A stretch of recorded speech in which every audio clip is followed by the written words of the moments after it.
Do you remember the moment you realized that the world had changed? Let me tell you a quick little story that has nothing and everything to do with the future of our world and how you fit into it.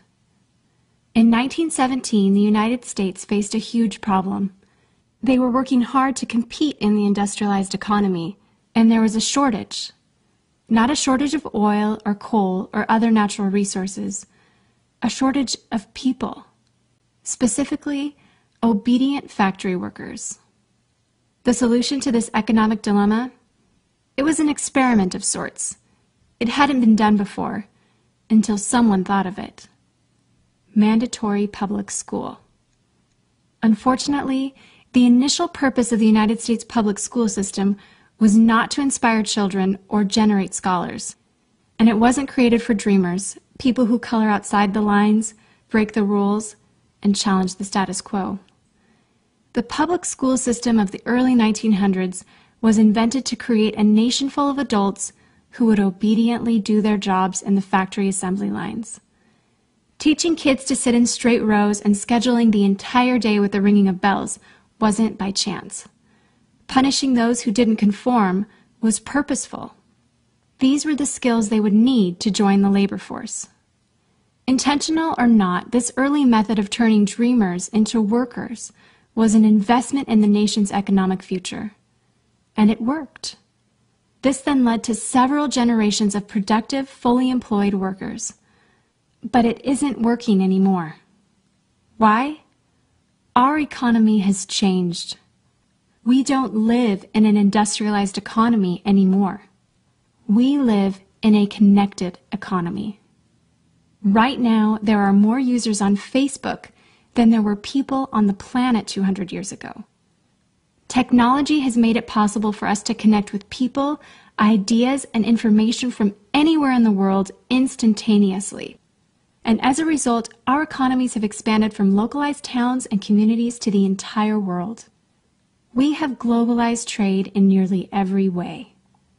In the past, the obedient, do-what-you're-told without question people were rewarded for working hard and putting their dreams aside in order to toe the line. They were given well-paying jobs that led to long-term careers. They were guaranteed pensions, benefits, and the promise that they would always be taken care of. And they were. But that promise is gone for most of us today.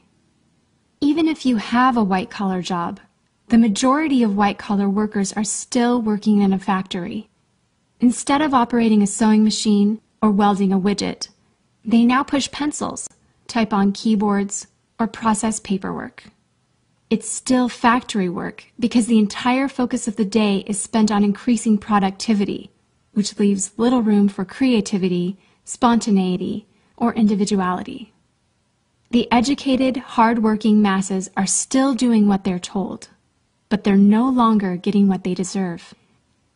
Even if you do everything you are told to do today, graduate from high school, go to college, get a degree, work hard in whatever job you can find, if you're lucky enough to find one, you're not guaranteed anything.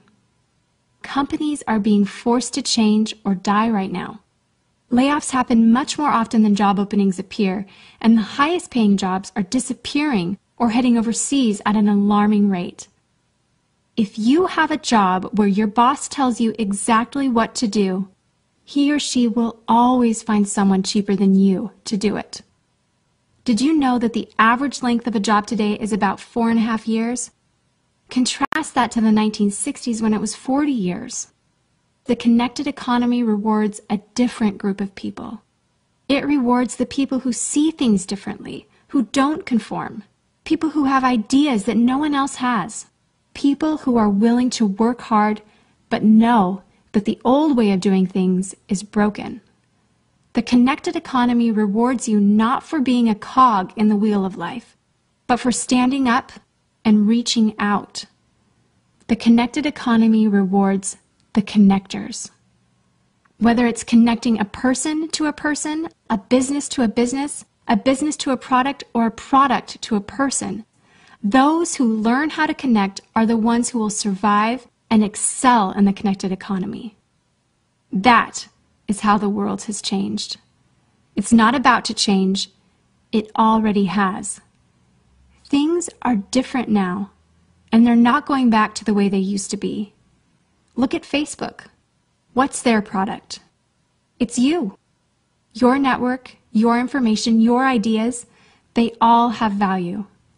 Does Facebook pay you for the money they make selling your information to advertisers? No. But we still use it because we have an innate desire to connect with people. In fact, neuroscientists have found that we are actually hardwired to connect with each other. Some people know how to leverage this innate ability in today's economy, but most don't. And because they don't know how to do it, most of them are paralyzed with fear, resisting the shift, despite clear indications telling them it's time to change. In 1917, a group of people performed an experiment that forever changed the way that we earned a living. The world today is facing another huge problem. We're facing a shortage of our own. Not a shortage of factory workers or consumers. The world has enough of those. We have a shortage today of dreamers and connectors.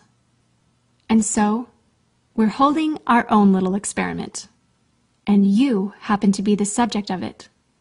This 8-minute presentation was specifically designed to seek out and find the connectors around us. Those who recognize that we are on the brink of the next economic revolution, who are ready to thrive in the connected economy, and who are searching for the best way to do it. The internet and technology are rapidly changing the way that we do everything today, including how we make a living.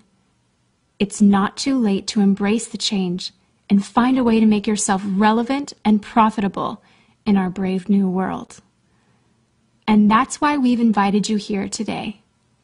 We've created something that rewards you for connecting. It pays you for bringing people together behind a cause, product, or idea.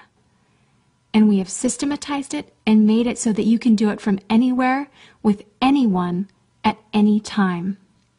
If you are passionate about helping people, if you are passionate about changing lives, if you want to position yourself to be a capitalizing force within the connected revolution instead of just a bystander, let's start now.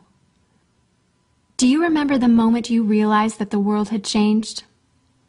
How about the moment you realized you could change with it?